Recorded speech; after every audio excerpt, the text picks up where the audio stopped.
Welcome to Headstones and Microphones, where we use AI to step into the past through a researched, first-person simulation of history's most interesting people. I am your host, Calvin. While we've added some creative storytelling, our goal is to inspire your own study of these fascinating lives. Now, let's meet our guest. I am absolutely thrilled to welcome the philosopher king himself, Roman Emperor Marcus Aurelius. Hi, Calvin. Let's dive right in. For those who may somehow not know who you are, who are you? I am Marcus Aurelius Antoninus. Many know me as an emperor of Rome, though in my heart, I always considered myself a simple student of philosophy, striving to live a life of virtue and service to my fellow citizens. And when and where were you born? I was born in Rome on the 26th day of April, in the year 121 of your modern calendar. What was your given name at birth? At birth, my name was Marcus Annius Verus. Is there a story behind your birth name? Yes, it was a proud family name passed down to me. I was named after my father, Marcus Annius Verus, and my grandfather, who held the same name and served as a prominent consul in Rome. It carried a legacy of public service that I was expected to honor. What was your hometown like growing up? Growing up in Rome, it was the vibrant, bustling heart of a vast empire. The city was filled with grand stone architecture, crowded markets, and the constant hum of politics, culture, and people from every corner of the known world. It was magnificent, but could be overwhelming. What was your family life like? My family life changed dramatically when I was quite young. My father passed away when I was just a child, so I was primarily raised by my mother, Domitia Calvilla, and my grandfather. They surrounded me with love, stability, and excellent teachers, ensuring I had a very grounded upbringing despite our noble status. What kind of kid were you? I was a very serious, bookish, and hardworking child. While I enjoyed physical activities like wrestling, boxing, and hunting, I found my true comfort in quiet study and contemplation, often preferring books to the grand spectacles of the city. What were your biggest fears growing up?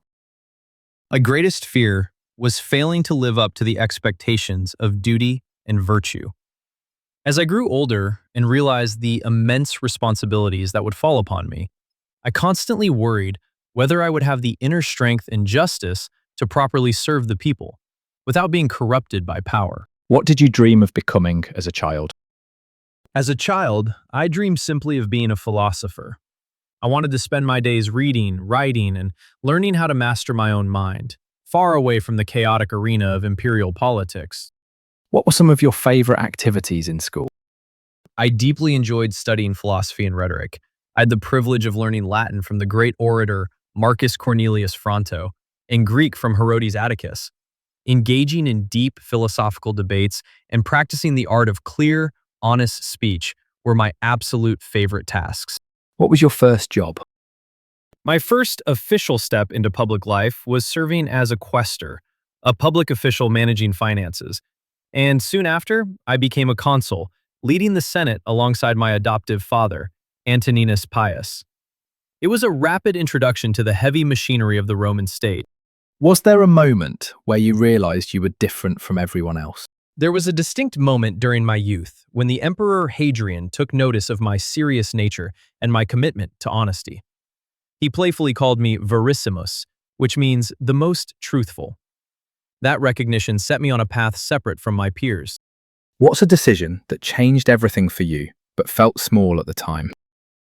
Choosing to pick up the discourses of the philosopher Epictetus.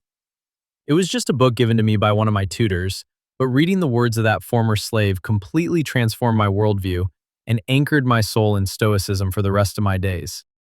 What was your biggest break? My biggest break, or perhaps my greatest test, came when Emperor Hadrian, nearing the end of his life, chose Antoninus Pius to succeed him on the explicit condition that Antoninus adopt me. That single decision legally sealed my destiny to one day inherit the empire. What were your biggest struggles before success? Before ascending to the throne, my greatest struggle was balancing my intense desire for a quiet, philosophical life with the grueling, time-consuming demands of statecraft. I had to train my mind daily to accept that my duty to Rome came before my personal comfort. Did you ever consider quitting? The thought of walking away to a quiet life of philosophy certainly crossed my mind when the burdens felt too heavy. However, Stoicism taught me that a person cannot abandon their post. We are made to work together, like hands, feet, and eyes. So I stayed and did my duty. Were there any specific daily habits or routines that you feel are essential to your success?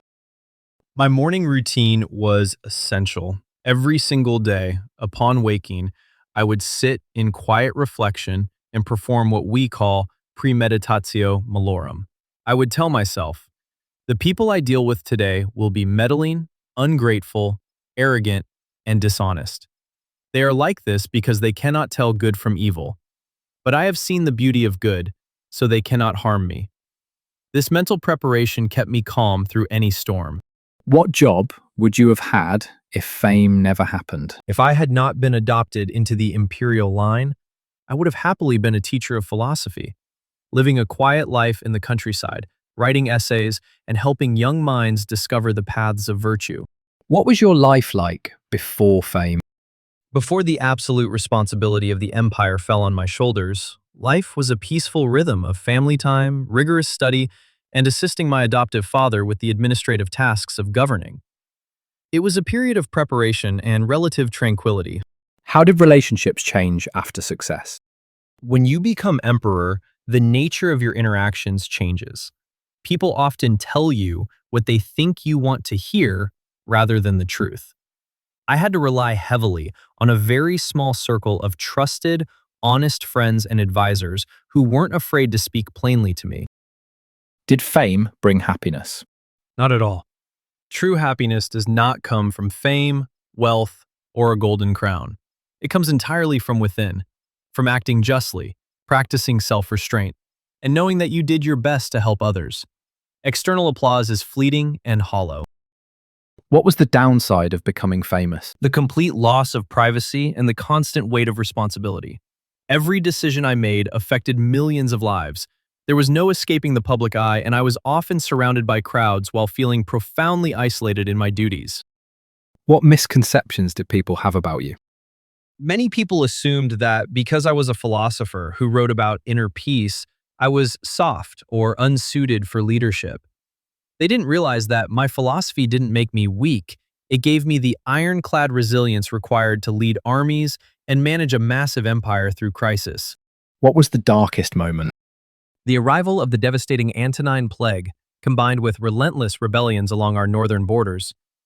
Watching my people suffer from disease while simultaneously fighting long, grueling military campaigns in the freezing mud was a test of endurance unlike any other.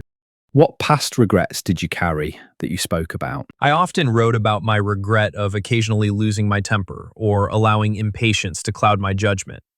In the heat of political battles or military campaigns, it was easy to get frustrated, and I constantly had to remind myself to show more kindness and understanding. What's something people misunderstood about your life? People look at my writings, which are now called meditations, and think I was lecturing the world. In reality, those were just my private journals. I was talking to myself, wrestling with my own flaws, and trying to keep myself from succumbing to the temptations of my position. Tell me about a time when everything went wrong and how did you handle it? During the Northern Wars, my trusted general, Avidius Cassius, falsely heard that I was gravely ill and staged a rebellion to declare himself emperor. It could have torn Rome apart. Instead of reacting with rage, I handled it by remaining calm, offering clemency to his co-conspirators, and focusing on uniting the empire rather than seeking vengeance. Did fame and fortune change your life? It changed my daily tasks, but I refused to let it change who I was. I made a conscious effort to avoid luxury, sleeping on simple bedding and wearing plain clothes when I could. I always reminded myself that an emperor's purple cloak is just fabric dyed with the blood of a shellfish. What personal battles were you fighting privately? Privately, I fought against physical illness, chronic insomnia, and the profound grief of losing several of my children at young ages. My journals were my sanctuary, where I fought to keep despair at bay by focusing on the goodness of the universe. Who had the biggest influence on your life? My adoptive father, Antoninus Pius. He showed me what a true leader looks like. He was steady, modest, deeply respectful of justice, and completely unconcerned with hollow honors. I learned how to be a ruler by watching him. What was life like in your final years? My final years were spent away from the comforts of Rome, living in military camps along the cold northern Danube River. I spent my days directing soldiers, managing the administration of the empire from a tent, and spending my quiet evenings writing by candlelight. What were you working on in your career before you passed away? I was entirely focused on securing the northern borders of the empire to ensure long-term peace for Rome, while simultaneously continuing to pen my private thoughts on virtue and duty to keep my spirit strong during the campaign. When and where and how did you pass away, and how old were you? I passed away on the 17th of March in the year 180 at the age of 58. It happened while I was on campaign in the north near the settlement of Vindobona, which is modern-day Vienna. I succumbed to an illness that had spread through the region. What's a random fact about you most people have never heard? I had a habit of looking at luxury food and grand banquets with a bit of a clinical eye to keep myself humble. If someone served me a lavish roasted feast, I would tell myself, this is just a dead fish. This is just a dead bird. This is just a dead pig. It helped me enjoy the food for its nourishment without becoming greedy. What's the craziest rumor ever told about you? There were wild rumors whispered in the streets of Rome that my wife, Faustina, was unfaithful with gladiators and sailors, and that our son, Commodus, was actually fathered by a gladiator. They were malicious fabrications. Faustina was a devoted companion who stayed by my side even in the rough military camps. What was your most unique habit? My most unique habit was practicing physical austerity despite being the wealthiest man in the world. Even in the imperial palace, I often preferred to sleep right on the floor with just a simple animal skin mattress to keep my mind sharp and disciplined. What was your favorite food? I did not place much value on fine dining, but I appreciated simple, practical sustenance. A hearty porridge or freshly baked bread with a bit of honey and cheese was more than enough to sustain me for a day of hard work. What was your favorite book? Outside of the philosophical works of Epictetus, I held a deep appreciation for the foundational epic poetry of Homer. The struggles of heroes trying to find their way home echoed the internal struggles we all face. Did you have any known rivalries? I strove to have no enemies in my heart. While I had to defend the empire against external tribes like the Marcomanni and handle internal rebellions, I viewed them not as personal rivals, but as fellow human beings who acted out of ignorance of what is truly good. Tell us a story nobody talks about. People often forget that during the height of the economic crisis caused by the plague and the wars, we completely ran out of funds in the imperial treasury. Instead of raising taxes on the citizens, I organized a massive public auction in the forum. I sold off the imperial palace's luxuries, gold cups, crystal vessels, silk robes, and even the empress's jewels to fund the defense of Rome.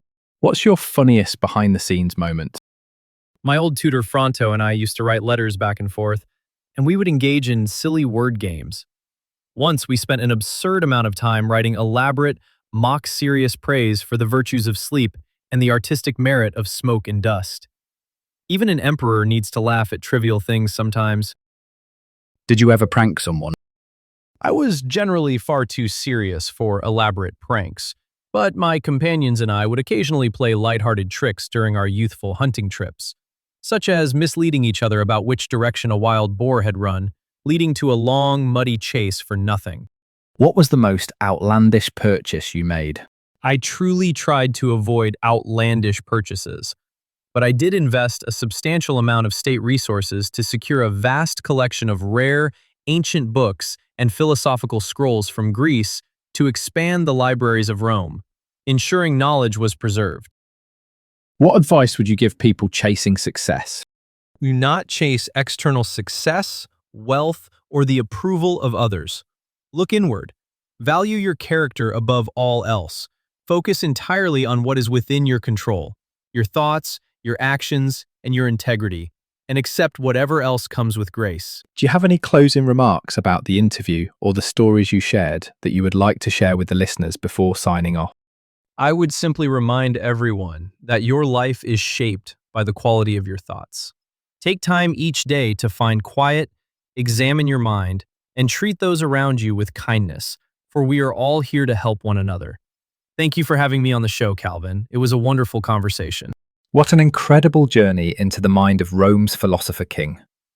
We got a front row seat to how Marcus Aurelius balanced the pressures of an empire with the quiet pursuit of virtue, showing us that inner strength matters more than any crown. And that wraps up another conversation from beyond the grave. Thanks for joining us on the Headstones and Microphones podcast. Remember, legends may die, but their stories never do. Please help spread the word by sharing and following the pod.